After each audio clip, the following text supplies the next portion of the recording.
नमस्कार, आप देख रहे हैं बीआरजी न्यूज। दिन भर की कुछ अहम और खास खबरों के साथ बीआरजी न्यूज रूम में आप सबका स्वागत है। खबरों का सिलसिला शुरू करने से पहले एक नजर आज की सुर्खियों पर। भाजपा प्रदेश संगठन में बदलाव के संकेत, पुराने नेताओं की होगी वापसी। नए अध्यक्ष सीआर पाटिल की स्टेट मॉडल बनाने की कवायद तेज।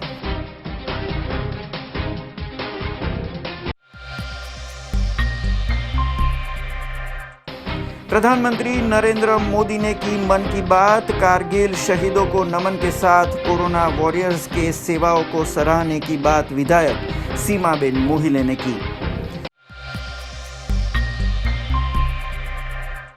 पालिका प्रशासन के दशामा मूर्तियों को शहर के तालाबों में विसर्जन के प्रतिबंध के खिलाफ नागरिकों में रोष। म्युनिसिपल कमिश्नर के निवास स्थान पर पहुंचे नागरिकों ने किया हल्ला बोल।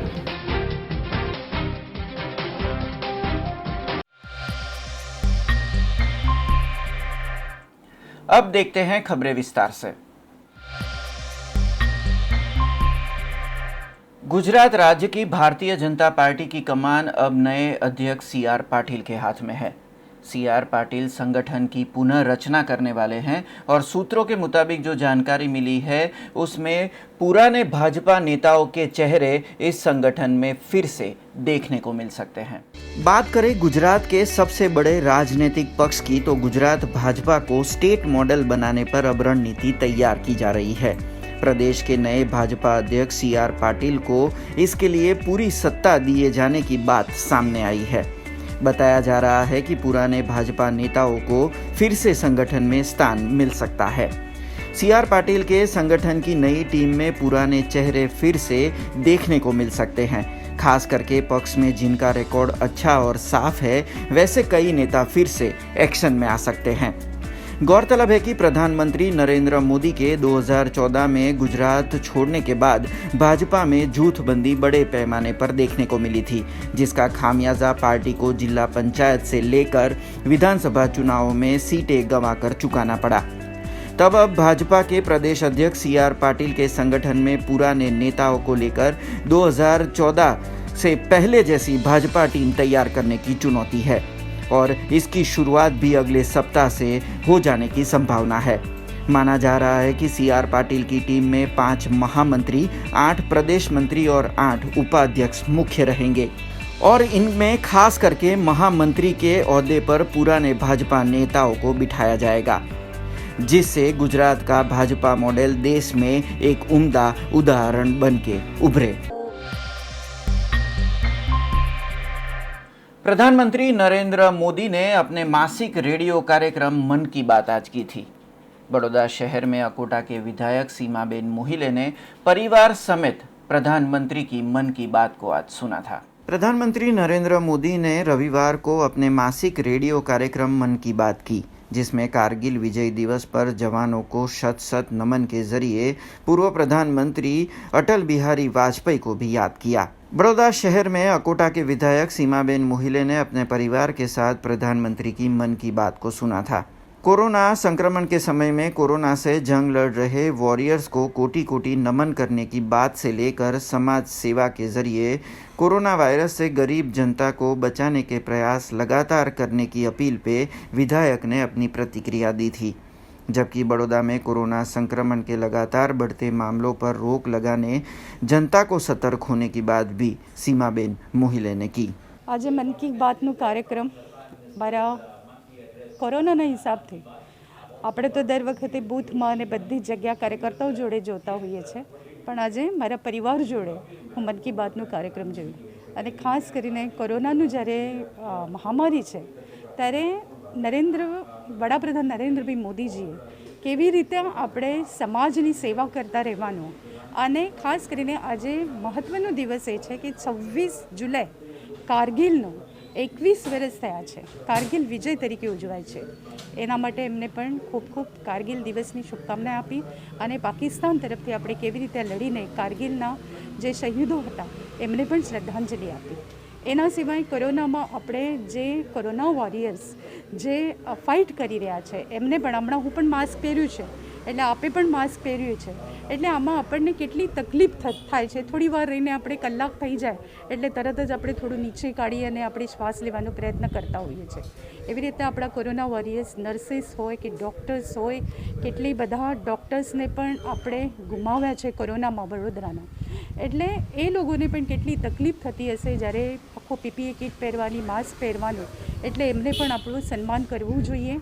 વડોદરામાં અને ખાસ કરીને ભારતમાં પણ ઘણી બધી કેસીસ, હમણાં જે પીરિયડ ચાલી રહ્યું છે કોરોનાનો, ખાસ મોટો પીરિયડ ચાલી રહ્યો છે, એનામાં આપણે આપણી રીતે સજગ રહીને આ કોરોનાથી ફાઇટ કરવું જોઈએ. એ પણ એક સંદેશ એમને આપ્યું છે આમાં. એના સિવાય બોર્ડની પરીક્ષા થઈ, એટલે બોર્ડની પરીક્ષાથી આમાં પણ એમને બધા વિદ્યાર્થીઓને મનોબળ વધારવાનો પ્રયત્ન કર્યું. જે બોર્ડના ટોપ કર્યા છે આવા વિદ્યાર્થીઓને શુભકામનાઓ આપી અને એના થકી ઘણા બધા જે મન કી બાત વિદ્યાર્થીઓ જોતા હશે એમને પણ એક સક્ષમ કેવી રીતે આપણે આપણા ફિલ્ડમાં આગળ વધવાનું એનું એક મેસેજ આપ્યું છે. मांझलपुर विस्तार में 108 जन सेवा ग्रुप कार्यरत है. इस ग्रुप की ओर से आज स्थानिक निवासियों को आयुर्वेदिक काढ़े का वितरण किया गया था और इस मौके पर स्थानिक नगर सेवक चिराग जवेरी खास उपस्थित रहे थे. मांझलपुर में आया 108 जन सेवा ग्रुप लगातार विस्तार में सेवा कार्य करता आया है. कोरोना महामारी के इस समय में आज 108 जन सेवा ग्रुप की ओर से आयुर्वेदिक काढ़े का वितरण किया गया था, जिसमें स्थानिक नगर सेवक चिराग जवेरी भी जुड़े थे. कोरोना महामारी के इस समय में बड़ौदा में लगातार कई दिनों से केसों में बढ़ोतरी दर्ज की गई है. तब नागरिकों को संक्रमण से बचाने सभी दिशा निर्देश का पालन करना ज़रूरी है. तब जन सेवा ग्रुप की ओर से आयुर्वेद के जरिए नागरिकों को कोरोना से बचाने की सलाह देते हुए आज आयुर्वेदिक काढ़े का वितरण किया गया. करीबन 1500 से 2000 स्थानिक नागरिकों ने इस प्रयास में आयुर्वेदिक काढ़े का सेवन किया था. વડોદરા શહેરની અંદર કોરોનાની મહામારી દિવસે દિવસે વધતી જાય છે. તેના અનુસંધાનમાં અમારા વિસ્તારની અંદર માંજલપુર ખાતે 108 જનસેવા ગ્રુપ દ્વારા આજે કાઢાનું વિતરણ કરવામાં આવ્યું છે અને તમે જોઈ શકો છો ખૂબ મોટી સંખ્યામાં બાળકોથી માંડીને વૃદ્ધો ખૂબ વિશ્વાસ સાથે અહીં આવીને આ કાઢાનું સેવન કરે છે અને અમને ઘેર લઈ જવાની પણ અમે છૂટ આપેલી છે. આ વૈશ્વિક મહામારીની અંદર કોરોનાની સામે લડત આપવા માટે, જાગૃતિ આપવા માટે આજે 108 જનસેવા ગ્રુપ અને તમામ અમારા યુવકો દ્વારા આજે અહીં કાળાનું વિતરણ કરવામાં આવ્યું છે. લગભગ 1500થી 2000 લોકોને કાળાનું વિતરણ કરવામાં આવશે અને આગામી દિવસોમાં પણ આ જ રીતે સમાજને અને લોકોને ઉપયોગી થાય એ પ્રમાણેની પ્રવૃત્તિ 108 જનસેવા ગ્રુપ દ્વારા કરવામાં આવશે. કે જે રીતે સરકાર ટોટલી નિષ્ફળ ગઈ છે, કોરોનાની સામે સરકાર લડવામાં ટોટલી નિષ્ફળ ગઈ છે, કોર્પોરેશન જ્યારે નિષ્ફળ ગયું છે, જ્યારે આજે લોકોની સ્વાસ્થ્યની કોઈને કોઈ દરકાર નથી, કોઈ ચિંતા નથી, તો આ દરમિયાન અમને એક વિચાર આવ્યો કે આજે લોકોને કોરોના સામે લડવા માટે શક્તિ મળે એની માટે અમે ઉકાળાનું આયોજન કરીએ. તમે બધાએ શ્રી ચિરાગભાઈ ઝવેરીની આગેવાની હેઠળ અમે લોકોએ ડિસાઇડ કર્યું કે ભાઈ અમે આ રીતનું પ્રોગ્રામ કરીએ અને આજે પ્રોગ્રામનું આયોજન કર્યું છે. અમે અવારનવાર ક્યારે પણ વોર્ડમાં કે વડોદરા શહેરમાં કોઈ પણ જાતની તકલીફ હોય એની સામે લડવા માટે અમારી આખી ટીમ કાયમ તૈયાર હોય છે. અમે કોઈ પણ પ્રોગ્રામો જ્યારે ગૌરી વ્રત નિમિત્ત હોય પીઝા દાબેલીનું આયોજન કરીએ છીએ, જ્યારે પણ ફ્લડની આવે ત્યારે અમે દૂધ ને પાણીને જમવાનું વિતરણ કરીએ છીએ. એટલે અમે એની ટાઈમ પ્રજાની સેવા માટે અમે હર હંમેશ તૈયાર રહીએ છીએ. खबरों का सिलसिला यूं ही जारी रहेगा, पर उससे पहले लेंगे एक कॉमर्शियल ब्रेक. तो देखते रहिए BRG न्यूज़.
ब्रेक के बाद फिर से आप सबका स्वागत है। कल बड़ौदा महानगर पालिका की ओर से दशामा मूर्तियों का विसर्जन बड़ौदा शहर के तालाबों में नहीं करने के निर्देश जारी किए गए, जिसको लेकर आज म्युनिसिपल कमिश्नर के निवास स्थान पर नागरिकों ने हल्ला बोल किया। बड़ौदा महानगर पालिका के म्युनिसिपल कमिश्नर ने कल एक निर्देश जारी किए, जिसमें दशामा मूर्तियों का विसर्जन शहर के तालाबों में नहीं करने की सूचना दी गई, जिसके सामने आज बड़ौदा में दशामा मूर्ति की स्थापना करने वाले नागरिक म्युनिसिपल कमिश्नर के निवास स्थान पर पहुंचे, जहां म्युनिसिपल कमिश्नर के निवास स्थान के गेट पर उन्हें रोके जाने पर पालिका प्रशासन के खिलाफ नारेबाजी की।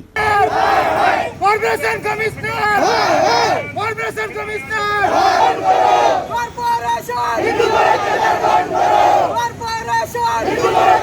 દશામાની મૂર્તિઓ બેસાડી છે। અમે 10 દિવસની આરતી પૂજા સ્થાપના કરી છે। હવે મૂર્તિઓ વિસર્જન કરવાનું ના પાડે છે તો અમે મૂર્તિઓ લઈને જઈએ ક્યાં? કોના ઘેરે જઈએ? રોડ પર બેસાડીએ? અમારા હિન્દુ ધર્મ કેમ તોડવા માંગો તમે? તમે નહોતું કરવા દેવો અમને વિસર્જન, તો પહેલાં જ અમને ના પાડી હતી કે આ તહેવાર તમે ના કરો, તમે મૂર્તિઓ ના બેસાડતા। હવે અમારી મૂર્તિઓ ક્યાં લઈને જવી? રોડ પર બેસાડવું? 10 દિવસના અમે અપાસ કરેલા, અમારા કેવી રીતના કરવાનું? હવે અમારે શું કરવાનું? इन नागरिकों का कहना है कि अगर दशामा मूर्ति का विसर्जन नहीं करने देना था तो व्रत की शुरुआत में ही पालिका इस पर निर्णय लेके नागरिकों को बता देती। अब जबकि विसर्जन को 3 दिन बाकी है, तब इस निर्णय पे फिर से विचार करने की अपील की गई।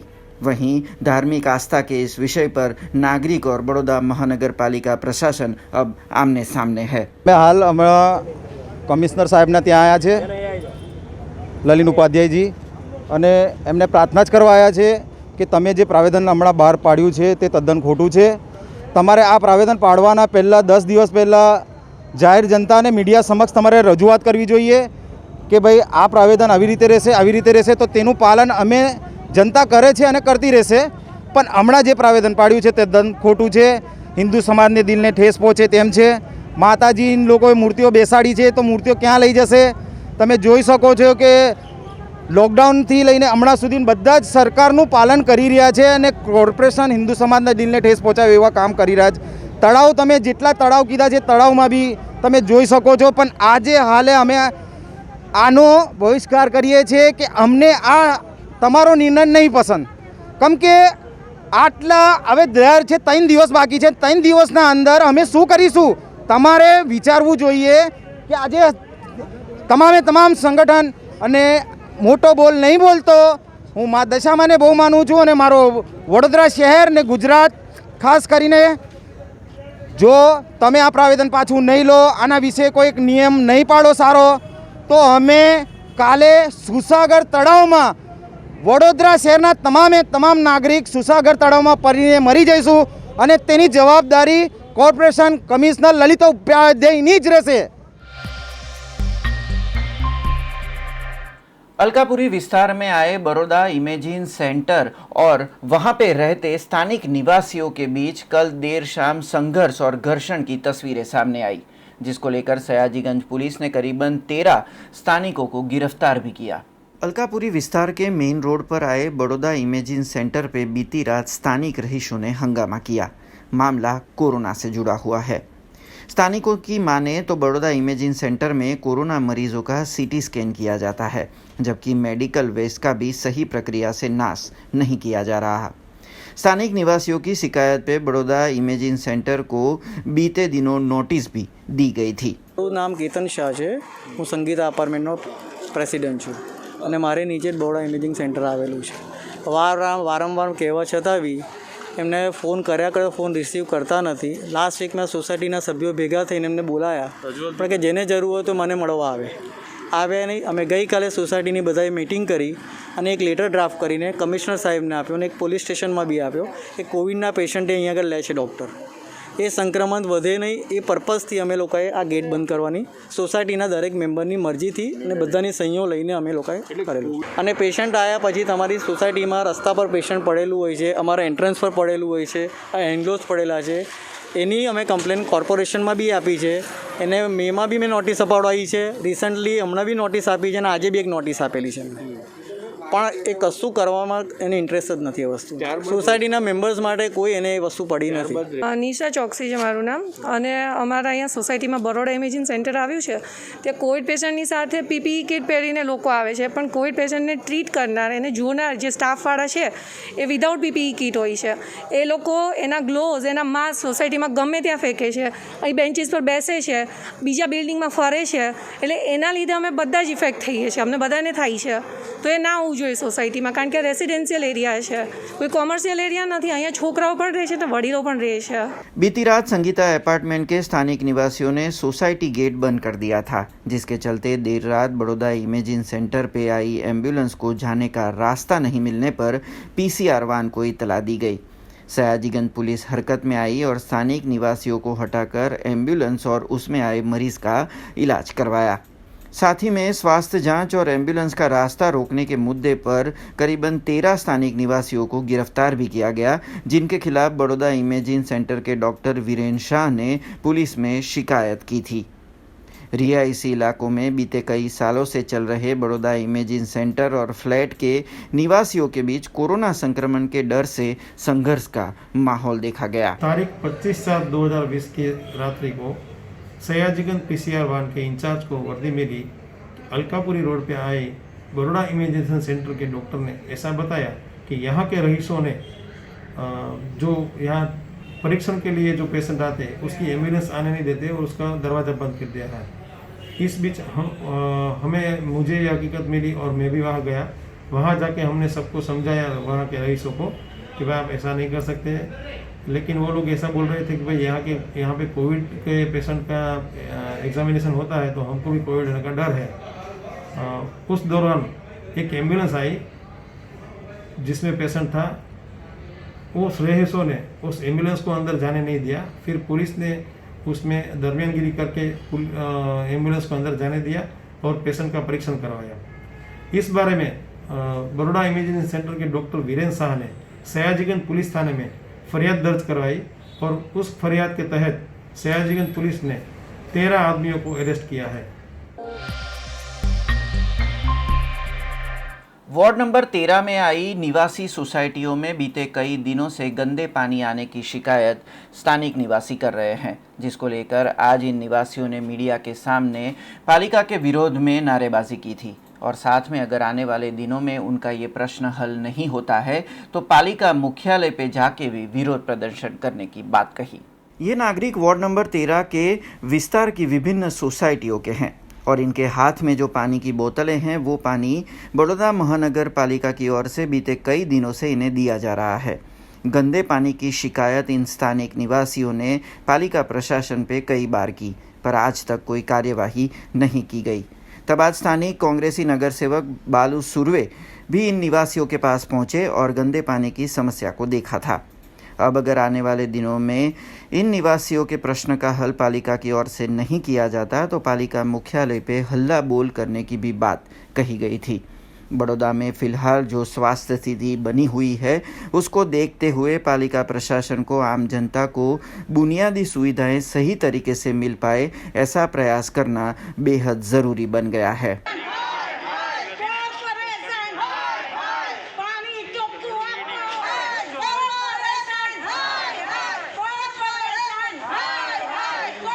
નંબર 13માં પુનિતપોળ, ખાડિયાપોળ નંબર 1, 2, હાથીપોળ આજુબાજુના તમામ વિસ્તારમાં છેલ્લા 15થી 20 દિવસથી ગંદુ ને કારું પાણી આવે છે અને માન અડધો કલાક પાણી આવતું હોય, એમાં 15 મિનિટ કારું પાણી આવતું હોય.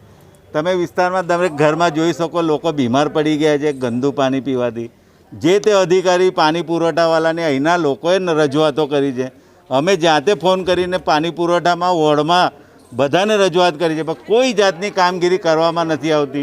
કોરોનાની મહામારી ચાલતી હોય, એટલા કેસો વધતા હોય અને લોકોને કારું પાણી પીવડાવવાનું, એટલે વહીવટી તંત્રની કોઈ સત્તાધારી પક્ષની પકડ રહી નથી.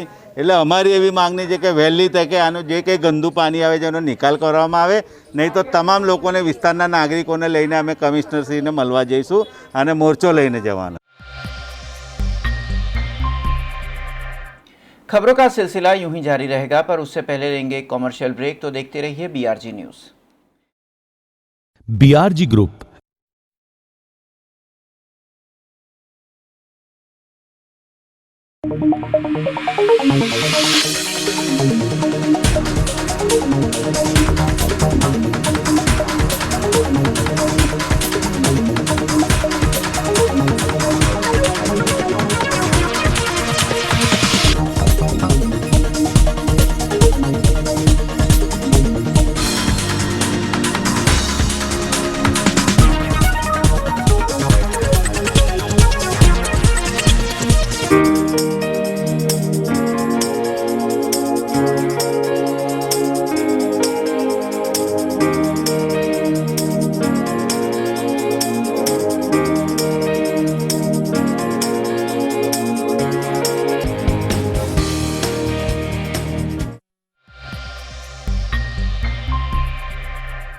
ब्रेक के बाद फिर से आप सबका स्वागत है। बड़ौदा के पास सावली में भी कोरोना संक्रमण के केस लगातार बढ़ रहे हैं। सावली के विधायक केतन इनामदार समेत इनामदार परिवार के 5 लोग कोरोना की चपेट में हैं और फिलहाल उनका इलाज जारी है। अस्पताल से भी अपने क्षेत्र की चिंता कर रहे विधायक केतन इनामदार ने एक वीडियो संदेश जारी किया है, जिसमें खास तौर पर सावली और आसपास के गांव के नागरिकों को कोरोना संक्रमण से लड़ने के लिए जनता कर्फ्यू की अपील की गई है। जय माता जी, आप સૌને હું કેતન ઇનામદાર દિલથી આપ સૌનો આભાર માનું છું। ગયા સોમવારથી મારા પરિવારની અંદર મારો પોતાનો, મારા દીકરાનો, મારા ભત્રીજાનો, મારા ડ્રાઈવરનો, મારા ભાણાનો એમ પરિવારના 5 સભ્યોના કોરોના રિપોર્ટ પોઝિટિવ આવ્યા। હાલની વૈશ્વિક મહામારીને ધ્યાનમાં રાખીને મને ખૂબ ચિંતા છે કે ગ્રામ્ય વિસ્તારની અંદર પણ કોરોનાની મહામારીની આ જે આપત્તિ છે એ પ્રસરી રહી છે। જ્યારે મારા પરિવારના સમાચાર સાંભળીને આપ સૌએ ગામે ગામ, મંદિરે મંદિરે, ઘરે ઘરે મારા પરિવારના સ્વાસ્થ્ય માટે પ્રાર્થના કરી તે બદલ હૃદયથી આપનો દિલથી આભાર માનું છું। પણ આપ સૌના આશીર્વાદથી અત્યારે અમારા સૌને સ્વાસ્થ્ય સારું છે।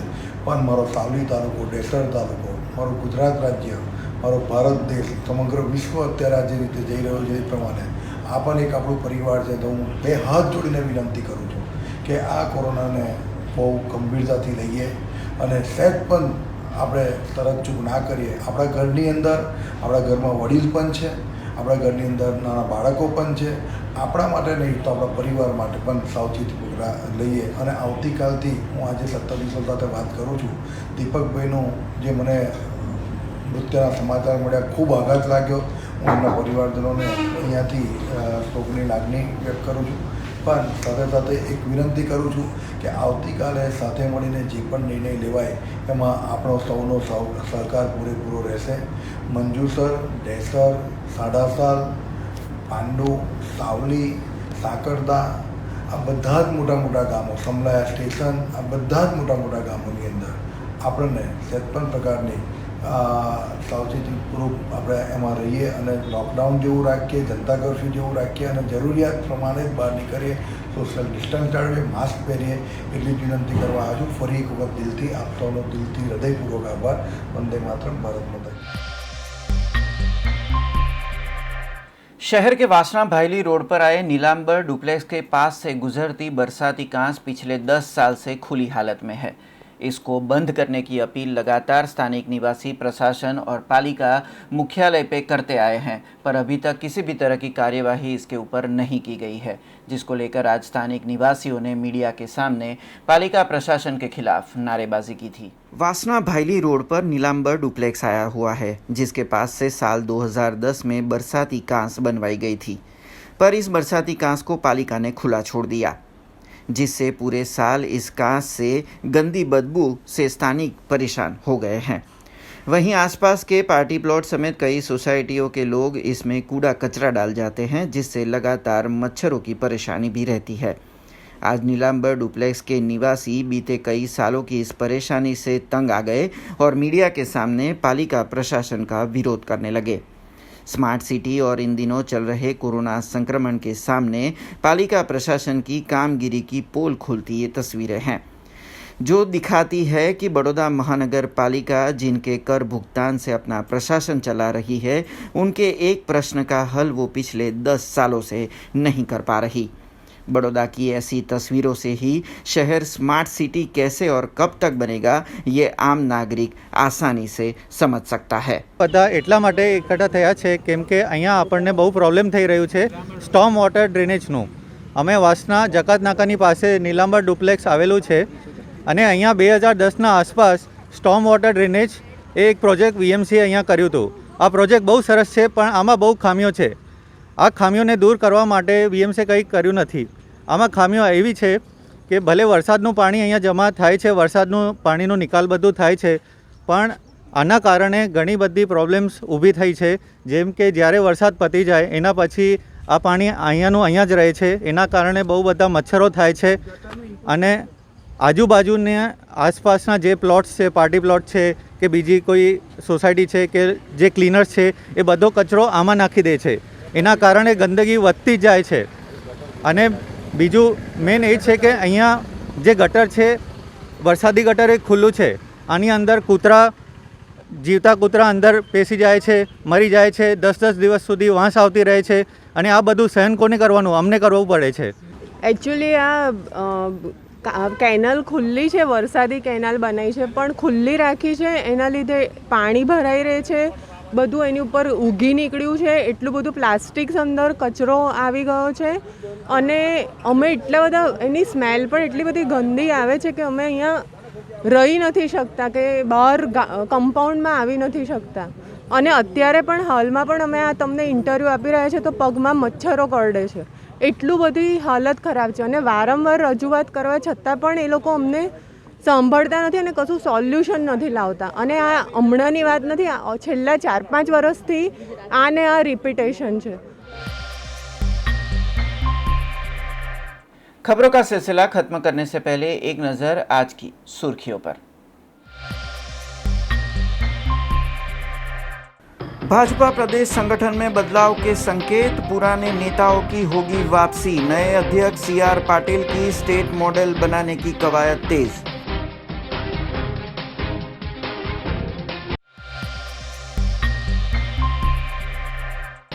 प्रधानमंत्री नरेंद्र मोदी ने की मन की बात, कारगिल शहीदों को नमन के साथ कोरोना वॉरियर्स के सेवाओं को सराहने की बात विधायक सीमाबेन मोहिले ने की।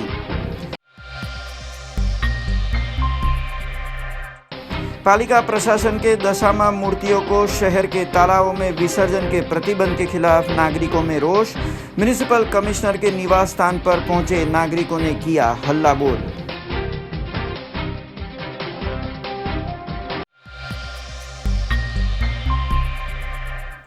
ये थी अब तक की खबरें। कल नई खबरों के साथ फिर से उपस्थित होंगे, तब तक BRG न्यूज़ की पूरी टीम को इजाज़त दीजिए। नमस्कार।